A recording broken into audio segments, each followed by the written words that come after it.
So we all know that narcissists love to control. And one of the things they love to control is your self-image, how you see yourself, how you perceive who you really are.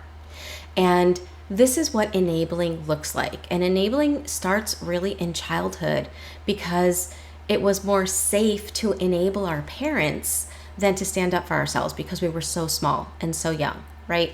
So what happens is a narcissistic parent will see a child's authenticity and criticize them for it. And by the way, all children are born with authenticity, right? But what happens is they learn that authenticity isn't safe. So a child that is bold and outspoken and assertive will be criticized and treated as if they are bad for that very characteristic. A child that is creative will either be criticized for their creativity or be absolutely ignored, and then a sibling that has less creativity will be highlighted. A child that is skinny will be criticized for being skinny, and then when they gain weight will be criticized for gaining weight. In other words, there is no win for the child. And so what happens is the child begins to amputate everything that the narcissistic parent doesn't like because they have to. That's how they ensure their safety. Because if I don't amputate the things that I'm being criticized for to a child, they're like, I'm going to be rejected. And if I'm rejected, I'm too small to take care of myself. I'm going to die. So you can see how if you had narcissistic parents, they set you up and conditioned you and taught you and trained you to enable someone else's bad behavior. So that when you're in a relationship as an adult, when that person is extremely critical of something absolutely normal, like let's say you love makeup and the person's like criticizing you for wearing makeup and then you stop. You love reading and the person's criticizing you for reading a book as if it's a sin and you stop, right? You're unable to see that what they're doing is wrong and you're amputating everything about you in an effort to try to make them happy because that's what you were taught in childhood, but that is enabling their behavior to continue. And the danger with that, I know with myself, when I did that, by the end of the relationship, I had no idea who I was. My inner compass of my image and perception of myself had changed so much. So let me know in the comment section if that resonates with you as well. So let's go to the flip side and look at what being immune to their behavior looks like. I'm going to start with telling you what not to do or what I did wrong for way longer than I should have. When I was in that kind of a situation where somebody was really making me feel like being me was bad. Breathing the air from my nose, from my diaphragm was bad. Everything about me was bad, right? And so here I was yanking my personality inside out, trying to find the secret formula to make them happy so that I could feel like I was good. What I did wrong was try to find that secret formula. Try to convince them of who I was. And if you're dealing with somebody that is unhealthy, it's never going to work. It's like trying to convince somebody that's blind of what color is or what color looks like. It's not going to happen. They're incapable of seeing color. Narcissists are incapable of seeing your authenticity.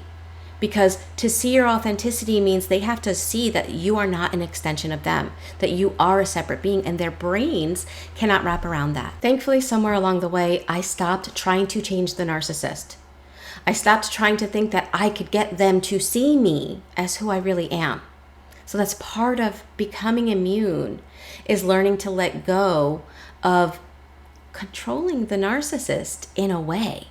Right? They're trying to control our perception of us, and we're trying to control their perception of us.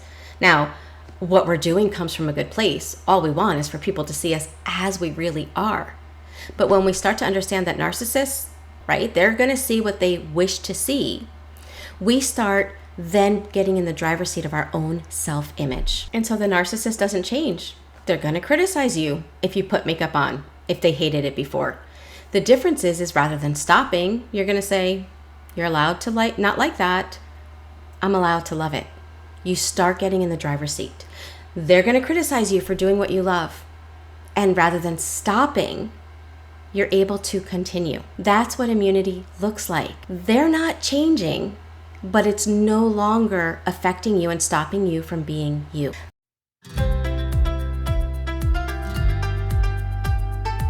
Okay, so let's shift into my favorite part of this video, which is all about, okay, what do we do, right? That makes sense, Michele. There's a difference between enabling and being immune to narcissists. How do I become immune? So let me share with you 3 tips that can help. Tip number 1 is about upgrading your belief system or your self-image.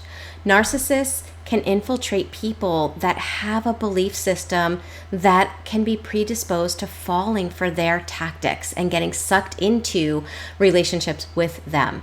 That's a huge difference between people that are immune and people that wind up enabling. They have different belief systems.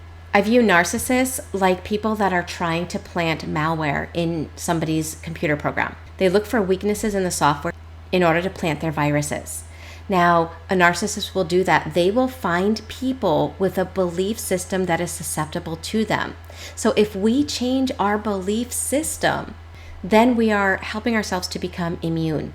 In other words, it's not about memorizing everything about them and doing our best to avoid them, because that's impossible. But when we change our belief system, we make sure that our subconscious programs, our softwares are not infiltrated by their toxic behaviors. Tip number 2 is about learning how to not personalize what they are doing. Narcissists are going to be narcissists. They're not going to change, but we can change the meaning that we give their behaviors. Now, I remember when I learned this on an intellectual level, right? They call it the observe, don't absorb. And I would be like, I'm going to observe and not absorb. And I would be stifling what I was really feeling and pretending to not let it bother me. That's not real observe, don't absorb. Real observe, don't absorb is really changing the meaning. So the narcissist gives me the silent treatment. It used to mean to me on a subconscious level. I didn't even realize it. When I peeled it back and discovered what I was making it mean, I was almost in shock. But I had made it mean that meant, their behavior meant I was unlovable and I was bad. When I realized that, I was like, what? No, I don't believe that. Now, I'm sharing this with you because a lot of the meanings that you're going to uncover as you're healing are going to surprise you, because they're probably out of alignment with who you really are today, because they were established when you were a child. But the thing is that whatever meanings are stuck in our subconscious, while they're in our subconscious, we can't change them. And so changing the meaning and being able to observe without absorbing is first about learning what meaning you're making it that makes it painful. And once you can do that, now you have a choice. The brain can choose to agree, or it can change the meaning. And so the meaning that I chose to make the silent treatment was more in alignment with the adult I was, which was, that is unkind, unloving behavior on their part. It had nothing to do with me. It had everything to do with the way they handle disappointment. And so because the meaning changed, when, not if, when the narcissist gave me the silent treatment, it didn't touch me emotionally because it had nothing to do with me. And I believed that.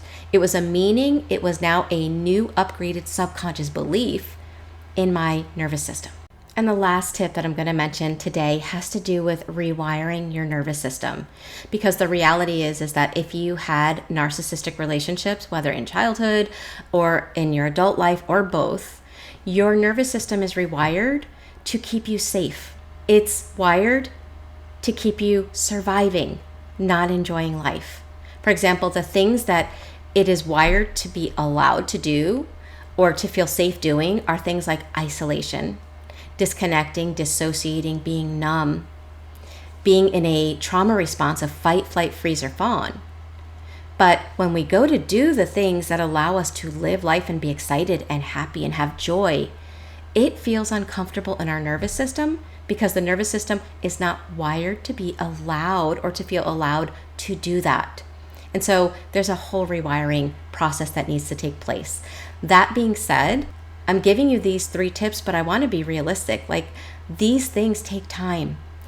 Upgrading your beliefs, changing your subconscious programs, learning to embody What you learn through videos takes time and it takes support. That's why I want to remind you, from now until the 7th of July, we have a 50% off the School of Transformation, which is a membership where we meet live on Zoom. So you're not left to do the recovery work alone, and you're with an international group of people that are on the same journey. So if you're interested in an affordable yet profound transformational resource, make sure you check out those links.